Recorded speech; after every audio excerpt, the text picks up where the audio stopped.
everybody, welcome to GeekStorm. I'm Sean Hilton, and today I am joined by my co-host, Lauren Gray. Thanks for coming back and checking us out. Thanks for having me. You know what? It's always nice to have you here on the GeekStorm set, which is located live in the heart of downtown Kokomo at Kokomo Toys at 111 East Sycamore, just down the street from my store, Comics Cubed, located at 121 East Sycamore. They're fabulous, they're fun, they're Geek Street. We were supposed to make fun of me, yeah. But it's okay. So, first off, we got a death, celebrity death. Mort Walker. Have you ever heard of Mort Walker? Are you familiar with Mr. Walker? I've heard of him. You would have known his work. He is the creator of Beetle Bailey. Okay. And also equally fairly well known for High and Lois. He's created a few other comic book strips, but I would say Beetle Bailey, High and Lois were his two most well known. Beetle Bailey having run since around the 1950s. So he just passed away. I'm not sure whether we're going to be seeing the tradition carry on with the family. He was elderly. I want to say he was like 91, something of that nature.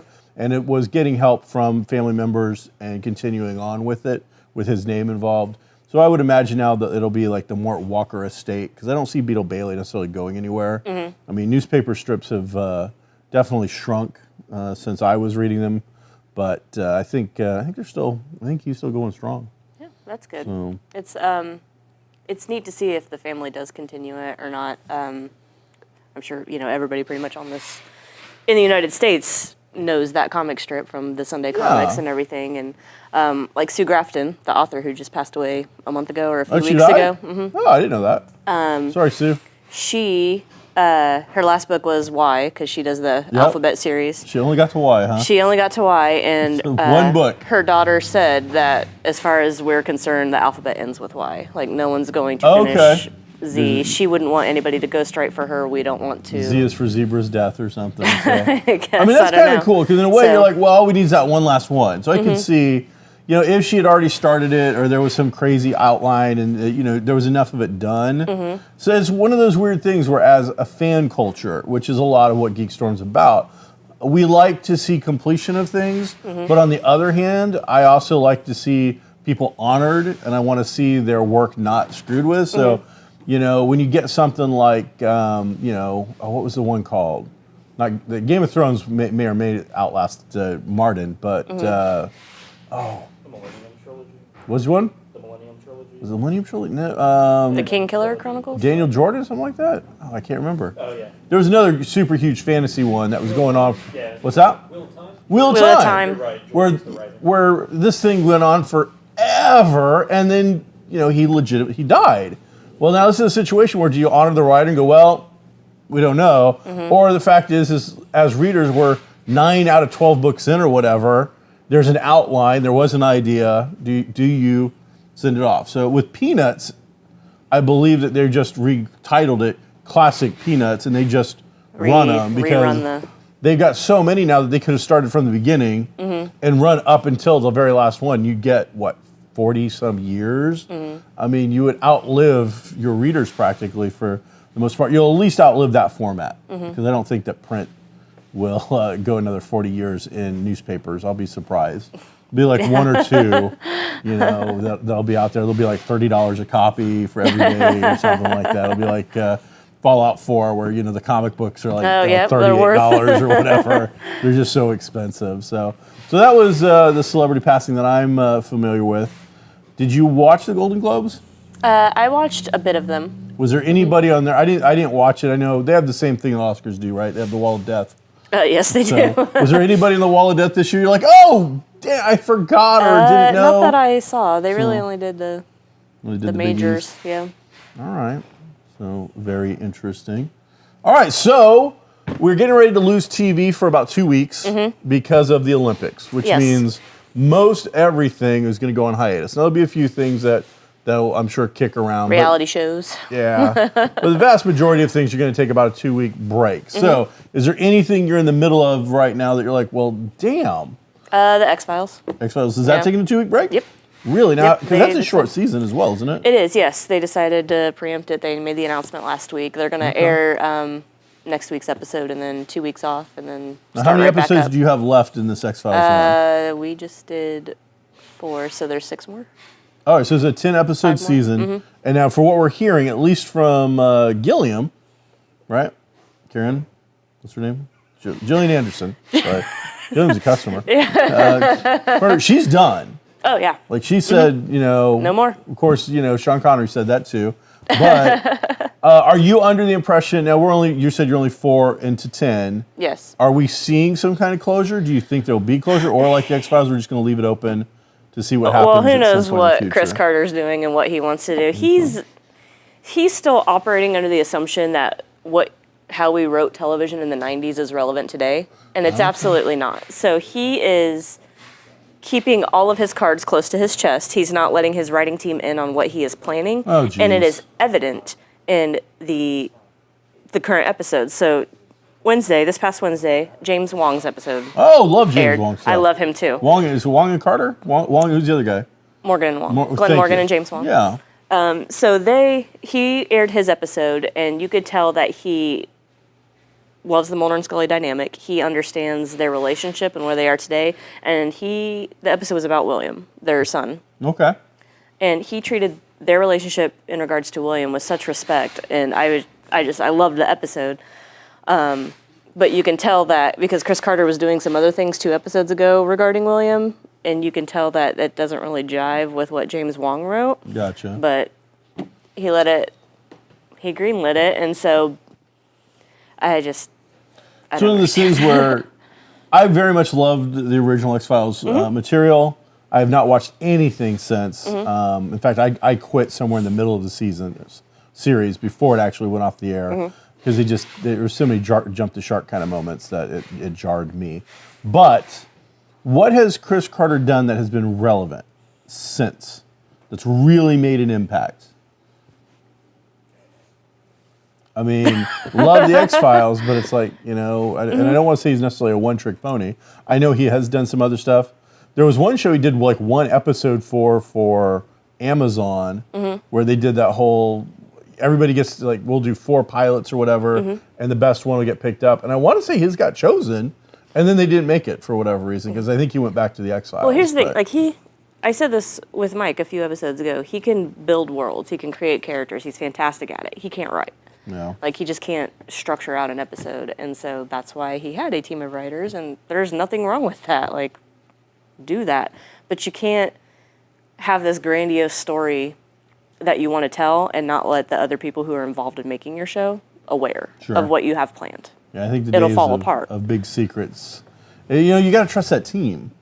And if you can't trust your team, then why did you hire them? Exactly. I understand. Well, especially a team that has proven themselves with Supernatural, with American Horror Story. Like, they've all gone to do Breaking Bad. Yeah. They've all gone to do great things. They have. I mean, they've some of these proven things themselves. Supernatural, 12 seasons, they're doing all right. It's like, and as far as I know, that show will not die until one of those 2 guys says tap. And then there may even be what else can we do? So it'll be interesting to see what goes on from there. On the movie side of things, we've got Black Panther getting ready to come out. I'm so excited for that movie. Reports are coming in from your Fandangos and your pre-sale ticket operators that it is currently on track.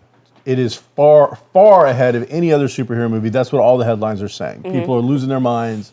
It is tracking very, very well. Saying somewhere between 100 and 120 million is the estimate for opening weekend in the U.S., just based on these preliminary pre-ticket sales. Now, not only is it doing that, it's getting great coverage in all the press. You're seeing all this. The embargo is still out there on actual critics. It has been aired. They've seen it. But there's an embargo on criticism and coming out with actual reviews until later, which is normal. There's no weird anything about that, unless the embargo is like the day after it airs, and in which case something changed. But that's not the case with this. But now, haters, because haters gotta hate, haters are coming out to plan a backlash against the movie. Of course they are. These haters happen to be DC fans. Now, it turns out I make a living selling DC and Marvel and several other products, so I love them all. I've been pretty vocal on here where I've enjoyed the Marvel movie product more than I've enjoyed the DC movie product, and I've enjoyed the DC comic product more than I've enjoyed the Marvel comic product. So it jumps around. And so the idea is that now there's this plan to use Rotten Tomatoes to try and derail the film's score, their meta scores and stuff. So they're taking ownership of the fact that these are the groups that somehow made Jedi tank, because like it's 91% on the critic side and like 40% on the fan side, and they're the ones taking credit for this sort of thing. So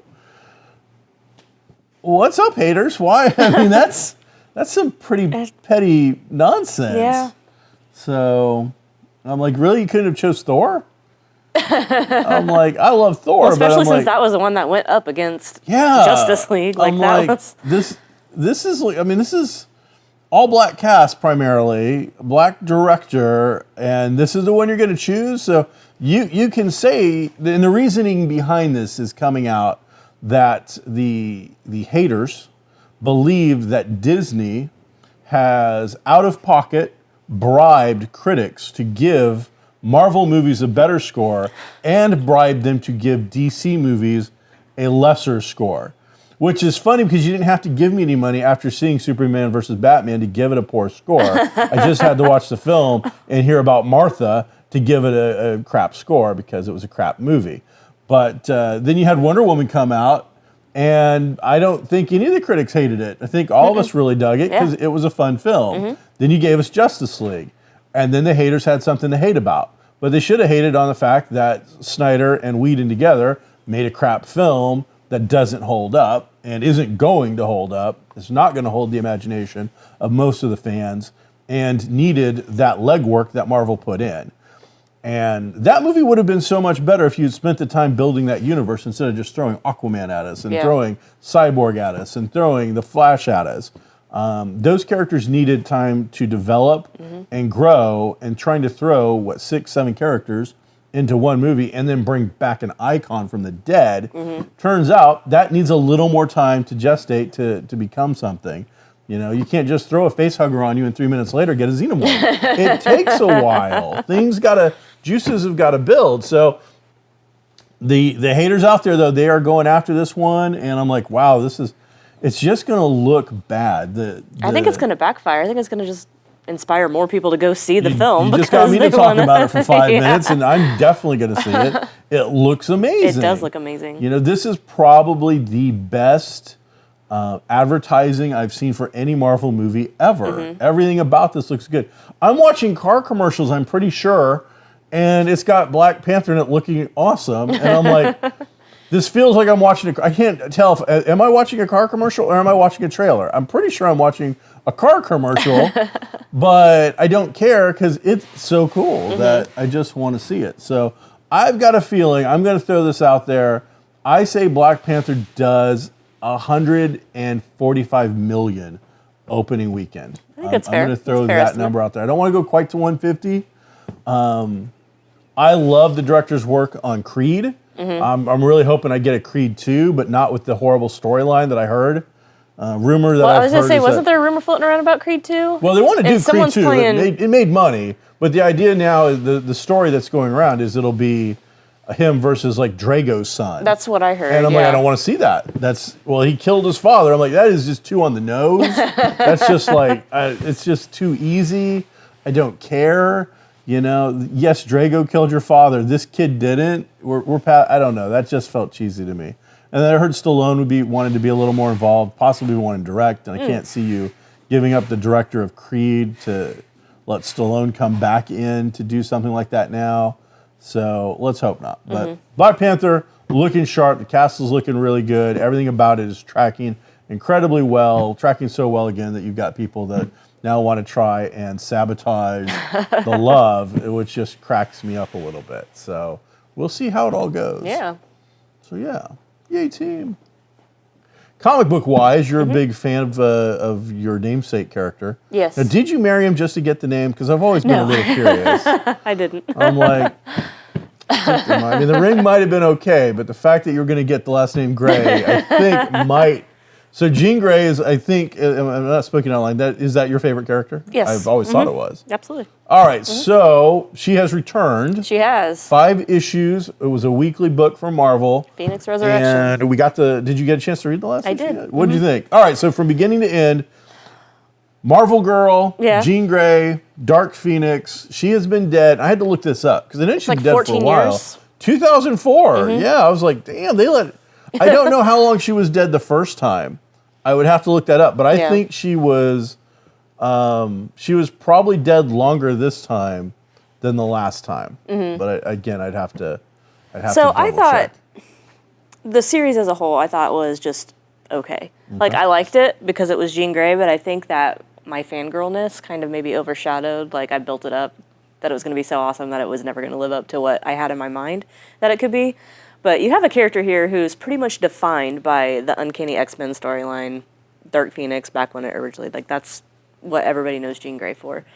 So to have her living in this kind of pseudo world, like living out this life, and it all Basically, be... she's trapped in what feels to be like a Twilight Zone meets Truman Show. Yeah, pretty much. Kind of movie with the Phoenix Force acting as the omniscient force, keeping her kind of going through these motions. Did you get as an a idea of how ploy long it's been to- going on? No. That was It was very vague yeah. in 'Cause that I aspect. didn't know whether she had just brought her back and was like this is new, or if she's been going through this life for the 14 years she's been gone, or whatever the time passage by the comics has been. So Well, and- that left me with a question because you don't know how long she's been trapped in this loop. Like just reliving these moments. Yeah. And the impression, spoilers, the Phoenix Force was kind of doing it to woo her back into melding again and embodying the Phoenix and going to do whatever thing you want. And I didn't really understand why it would choose that and why that would make her want to embody the Phoenix. She's working as a waitress in a diner in an upscale version of like Andy Griffith's show is what it Yes. felt like. The world's all good. It's all hunky dory. It felt like a 50s, early 60s kind of Americana thing with modern thing. And then she was seeing characters from her past Yes. that were mostly dead, which then led to the mystery of what are we really seeing? Is this a limbo? Is this a weird thing? But then Magneto shows up, and that's confusing because we're like, well, Magneto's not dead. Well, and I felt a lot of those characters they just brought in to bring in, like, we're going to throw in Old Man Logan. We're going to throw in Magneto. We're going to throw in these people instead of having the opportunity to show her have these emotional moments with Cyclops, with Wolverine, with, they didn't bring back Emma Frost, which I don't understand why they didn't do that, but... Don't know. So it just felt really disjointed to me. It felt like it was a placeholder for X-Men Red. Okay. Which is where the book is going to continue on next that. week. It didn't feel like it was its own thing and it was special. It just kind of felt like, well, we're just going to set up some events for this new book that's going to arrive. I agree. And not only do I agree, but it was 5 issues. They made sure to put it out in January where it happened to be. New comics come out on Wednesday.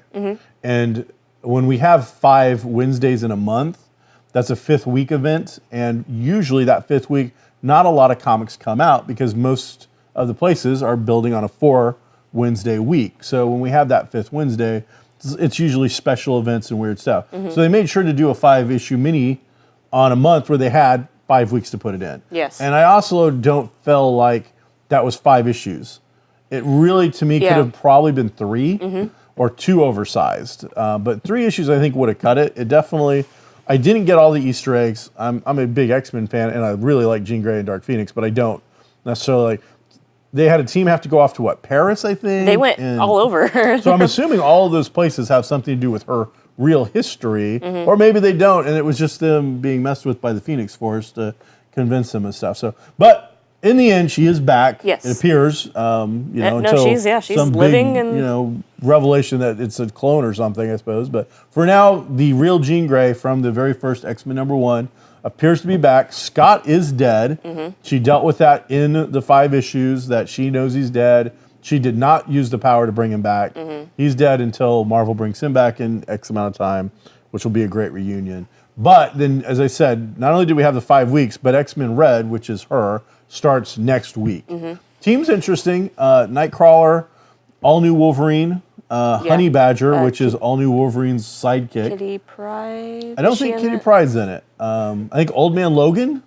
So I think you're getting like 3 Wolverines. So it'll be interesting. Just assemble a team of Wolverines. So, well, it's kind of cool because it'll be the one where you get all generations. Old Man Logan is supposed to be Wolverine as an old man. Laura, X-23, is supposed to be a clone that basically features as his younger daughter. And then Honey Badger is a clone as well and really comes out like his granddaughter or Laura's kid, kind of a thing. So if they do it, you're going to have like 3 generations of Wolverine, with Marvel currently bringing back the actual Logan Wolverine that we've known for all these years. Yeah. So we'll see. I got a feeling that Old Man Logan doesn't last a whole long time once real Wolverine's back. I think something will happen and you'll probably see him go away. But I was able to read the first 4 or 5 pages, and it starts off with them rescuing a new mutant that we don't know from what looks to be a horrific situation, and then going to a new secret base, which appears to be underwater. So it should be interesting. We'll see how it goes. I dig underwater bases. So. Well, and I think it was called, this is a little cheesy, I believe it was called S-E-A, Bro. So play on Cerebro. Yeah. Something of that nature. So we'll see how it all shakes out. But interesting stuff. Glad to have that kind of character back. Oh, yeah. And again, 14 years has been a long time. Some people will be like, well, they should stay dead. And I'm like, it's comics. That's really, people have favorite characters, and to leave them dead for too long like that sometimes. 14 years is a long time, I think. So that was fine. Wolverine Logan's been dead now for probably 4 or 5 years, I'm guessing. I'd have to go back and double check again, because in comics, my timelines are all messed up in real life and how comics time and whatnot. But I mean, he's been actually out of the Marvel Universe for quite some time, with Old Man Logan taking his place. So it'll be interesting to see what's going to come out of this team. You've got X-Men Blue, X-Men Gold, now X-Men Red, and I'm curious to see how it'll do. So we will go. There was some other comic news that was released. There's about been Batman. a couple things. Tell us what you've learned about Batman. They're going to get married on July 4th. Who? Batman and Catwoman. Did you get an invite? I did not. I did not get an invite. What's up with that? I don't know. I want to go to Gotham. So I do too, but like just during the daytime for an hour or two. And I want to make sure my insurance is way up. Want to make sure. Are they going to get married at Wayne Manor, do you think? I have no clue. I mean, as long as it's not at Arkham, I suppose. One, DC will make, I'm sure this will be a big book. We've just learned the date, but we haven't learned how big it is or who's doing it or whatnot. I expect it's going to be like an $8 book. It'll be like an 80-page giant. It'll be massive. Now, do you think they're going to do like an actual, like, it's a wedding, it's beautiful, all this stuff, or is someone going to, like, crash in right during the nuptials? And No, I think what they're going to do is they're going to do that story beforehand for once. The rumors going around that I think I was just reading up is the Joker has just learned about them, getting engaged. So I think you're going to see the typical I'm going to crash the wedding story before the wedding, with them then going into the wedding and it being fairly normal. Because when you invite Superman and Wonder Woman and Mr. Miracle and Aquaman and the entire Green Lantern Force to your wedding, I don't expect there's going to be a lot of problems. Well, I don't know. Someone could be crazy enough to be like, everybody's in one spot. You're right. Let's try something. Yeah, this isn't Designated Survivor. This isn't a bunch of normal people. You know what? If anything, this is the one time where I'm like, everybody's in the same spot. Let's actually go commit a crime. You know what? There's a bank in Australia, really far from Gotham. Let's give it a shot for once. The Rogues Gallery, the Flash Rogues Gallery should be the ones right now, like, we're ready for the bachelor party because we want these guys all in one place at one time. So here's I mean, it'll be interesting because I'm sure what you'll see if they do what I would think they would do was, one, not that many people know that Batman is Bruce Wayne. That's actually a pretty good secret. Selena Kyle, I think she might be out as Catwoman. I think she got busted or something, but they might have retconned that a little bit. One of the things I always find interesting, and they did it with Marvel 2-in-1 back in the day featuring The Thing, was when the villains like get together and then do something surprising. Like, not the Joker, but like somebody like sending them an actual like legit wedding present, like a bad guy. Like, you know what? We've had our shit. There's been some problems, but for one day only, You know Here you what? go. Here you go. Enjoy this gift certificate to the buffet. You know, I'm not going to be there. Just, you know, so when they do stuff like that, that's a little heartwarming or just different, it's kind of fun. So I see this being a big book. I mean, an actual physically big book. We'll see how the wedding goes. Yeah, it'll be interesting. We'll see how long it lasts. Because they always do these big things about the characters getting married. But virtually, I don't think hardly any superheroes have ever got divorced. There's been a few, I'm sure. I can see this being the first big divorce. You know, this is going to be a really this is a strange relationship. So Yeah. I can remember see being them. shocked when Reed Richards and Sue? Storm kind of split during Civil War. I didn't expect that to happen. Yeah, well, and her way of doing it was odd too. It was weird. Like, hey, here's a note. By the way, got frisky. It was all good, and I'm leaving you because, and here are the reasons. Like, all right, well, Sue, you're pragmatic if nothing else. She's an oddball sometimes. Also at DC Comics, you've got Action Comics 1000. Yep. Has I've got the actual solicit now. When is the So release date for that? I'd have to look it up, but within 2 months. And but for one reason, I thought it was like a $30 book originally. I think maybe there's a hardcover version of it coming out that is going to be a $30 book. But the normal book is going to be $7.99, so it's an $8 book. It's going to be 80 pages. It will feature stories from the entire length of Superman's career, including covers. So, like, that's one of the things as a retailer, I've got to figure out how many to order. Now, normally I order about 20 copies of Action Comics. It's a huge book. It's going to get a lot of media attention, but it's going from $2.99 to $7.99. So I'm still going to up the order. So I'm thinking 30 to 40 copies, 50% to double my normal order. But they're also doing a cover thing where there'll be a variant from like the 30s, the 40s, the 50s, the 60s, cool. the 70s, the 80s, the 90s. There's going to be like 10 different covers. So, you know, I got to figure out which ones to order and all that sort of thing. Well, because you probably have, like, I don't read Superman at all, but I would probably pick up that comic just because it is 1,000 and it would be neat to see. I think a lot of people will check out this book. And it's also going to be the debut of Brian Michael Bendis coming over to DC. So this was, Brian Michael Bendis is a huge Marvel writer. He's been there for decades. He's been really the guy. He is the man. This is like Tom Brady winning the Super Bowl and going, now I'm going to go play for the Cowboys. And everybody's like, what's going on? And that's really what it kind of feels like in the comic world. Yeah, he had his hand in everything at Marvel. know, he was getting to shape the worlds. He was huge. He was the guy. But he'd also written every single thing. He got to write the X-Men, the Avengers. He got to write Guardians of the Galaxy during the time that those movies were coming out. He's done all of that. So there's very little left for him to do in the Marvel landscape. So I get why he might jump ship to go over. So his first work will be Superman. And he's going to have this artist, this guy named Jim Lee. He's going to do the art for it. He's fairly well known. He's kind of a big deal. So yeah, it's just, that's crazy. Then they announced that not only is he doing that, he'll be taking over Superman as the regular creator for that, and I believe Action. So he is going to become the Superman guy. So, and the Superman books have been doing very well compared to what they've done in the past. Superman had really kind of become blasé during the late 90s into the 2000s. And with Rebirth and New 52, he'd really kind of jumped up a little bit. And with this, it's funny because this is one of those things where it's going to polarize fans. Hardcore DC fans might not like it because they don't like Bendis because he's from Marvel. Some of the Marvel guys who have read his stuff for 20 plus years or whatever it's been now might not like it because they're a little just tired of his stuff. So it'll be very interesting. I am actually going to make sure that I go out of my way to check it out, to take a new look at this character and see what he can come up with. Superman has very much been about family lately. So we'll see if they shy away from any of that. Yeah. Good stuff.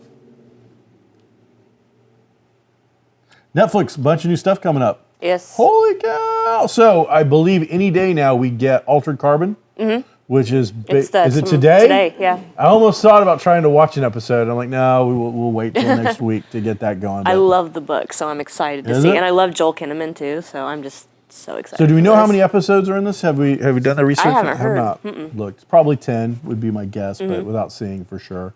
So now sci-fi hard. This is hardcore It's sci-fi. cyberpunk, yeah, like cyberpunk. dystopian. Man, I'm Yeah, looking it's- forward to it. That looks really, really good. And then also Netflix has picked up. Oh, who's the guy? Who's Perot from? Kenneth Branagh. Was it Kenneth Branagh? No. Kenneth Branagh's Perot. Who's and- Sean Bean? Is there a Sean Bean? Is that the guy from the Lord of the Rings film that dies all the time? Yes. All right. So that's what I'm thinking of. Those two guys are very similar in my mind's eye. I don't see how they're similar at all, but okay. Well, I mean, if you think like me. Hamlet, 006. Oh, he is 006. That's why he's so damn cool. Man, it's such a good movie. All right, so Netflix has picked up a BBC show called like The Trail of Frankenstein or something like Okay. that, which was, they've got 2 seasons out. Netflix is bringing it over as an original. This is where some of the confusion has come in the past with some of our talks. Oh, yes, because they pick So- up BBC shows and say they're a Netflix original. Yes, and they're not. They've got 2 damn seasons. So it's going to be him following this mystery trail of a guy that he thinks is Dr. Frankenstein. So Yeah, I'll check it out. That looked really cool. And there is a lot of cool fun stuff coming. Their budget for their originals was like in the So much billions, I money. think, like It's crazy. $1 billion. Yes. Holy So I'm down. Keep putting I mean, out they got quality more- work. I think they got more money than some of the studios do right now. Yeah. It's insane. So yeah, it's wow, just the amount of money that's coming at it. So those are the 2 for sure that I'm definitely looking forward to. Mm-hmm. And then they've added some more movies and some regular television as well. Mm-hmm. But those are some of the 2 that really got my interest going. So did you get to see Color of Water yet? Or Not Shape of yet. Water or whatever it is? No, I really want to see that. It's at the theater now, along with all the other Oscar movies Yeah, for I recommend Oscar it. season. So Definitely recommend it. I got to see it. And for the first time in many, many years, I have a movie to finally root for at the Oscars. So I'm really hoping it Good. does well. I hope it does well. Costumes and cinematography, if not direction, but cinematography I'm glad I could talk for to you sure. about this because the last time I talked about a Guillermo del Toro film with Harrison, it was just Well, he doesn't like. Harrison has just a limited worldview. He hasn't traveled much. He's not very cultured. He's he's an Indiana farm-raised, corn-eating kind of boy, and that's good. But I mean, once you get outside of his comfort zone, he starts to break down a little bit. He's a little fragile. But what about Del Toro? I love his work. No, I love everything about it, and he was like, I haven't seen that movie. I haven't seen that movie, and I'm like, you haven't seen See any the Del movies? Toro flicks. They're And always, he wasn't a fan of Hellboy. Del Toro's then Hellboy. he's So stupid because those were fun films, And the truth is I think those were fairly early in his career, Yeah. even. So I think he's a director that continues to develop, and I think he gets better with each of the new projects. oh yeah, Yes, I do. He has a certain level of quirk that occasionally can be a little off-putting, but it's compared. There's certain levels of quirk that certain creators and artists have. Like Stephen King's dialogue is a quirk that just is nails on the chalkboard for me. He has certain characters say certain words, and it's weird. I think Dirty Bird or something like that, Yeah. and almost anything that came out of the chick from Misery's mouth on the page, and it can just be normal stuff, but he chooses words, and so I think Del Toro does stuff as well that has a certain level of quirk that might be off-putting to certain people.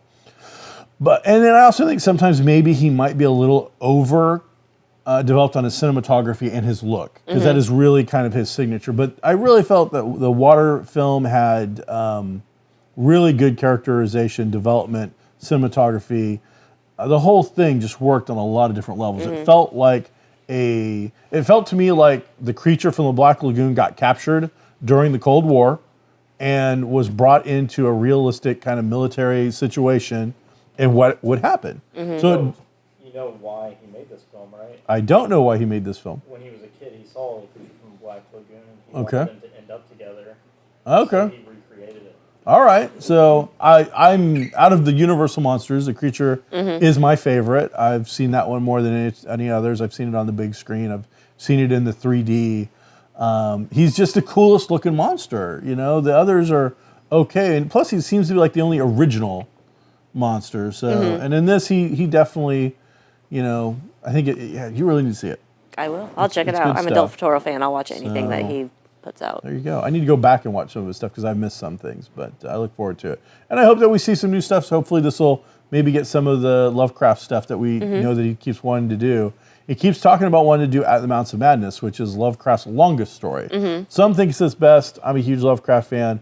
I do not think it's his best, but it's definitely his longest. It's got the most meat on it to be a really good movie. Well, and Lovecraft built an entire genre and world that you could just not make really an original story, but take pieces from each, like Dagon. And he could create an entire Lovecraft mythos series that is what every studio wants to do and build it. And I definitely wouldn't start with At the Mountains of Madness. I would start with something much smaller in Dunwich or in Arkham and a city that's developed and do a smaller story and then build up to some of the big ones. Well, and Call of Cthulhu, Shadow over Innsmouth, and Mountains of Madness being like the 3 keystone pictures that I think would be the ones that people want to see. People have done movies based on his works before, and like recently they've all been like direct-to-video kind of stuff, but they just want to make a horror movie with these scary creatures, and it's like, whoa, jump scare, horror, we're gonna just show you all this gore, and I'm like, but it's not how it feels like. I want the fog rolling in off of the bay. Only ones that have been doing it really well are the H.P. Lovecraft Historical Society is doing black and white, silent, and talkies in a way that feels like they were done kind of in the 30s and 40s or even earlier. Yeah. And those are all the ones I've seen from them have been really pretty sharp. So some of the things to consider. I'll check that out. So next week, I don't know. We'll see. We've got new stuff coming up, but honestly, with the Olympics, we might be a little shy. Altered Carbon. So a lot of Altered Carbon. We'll try to watch that. Thanks for checking out GeekStorm, everybody. Again, I'm Sean Hilton, owner of Comics Cube, founder of the Kokomocon, and today I'm joined by the lovely Miss Gray. Thank you all for taking the chance to check us out, and until next time, be groovy.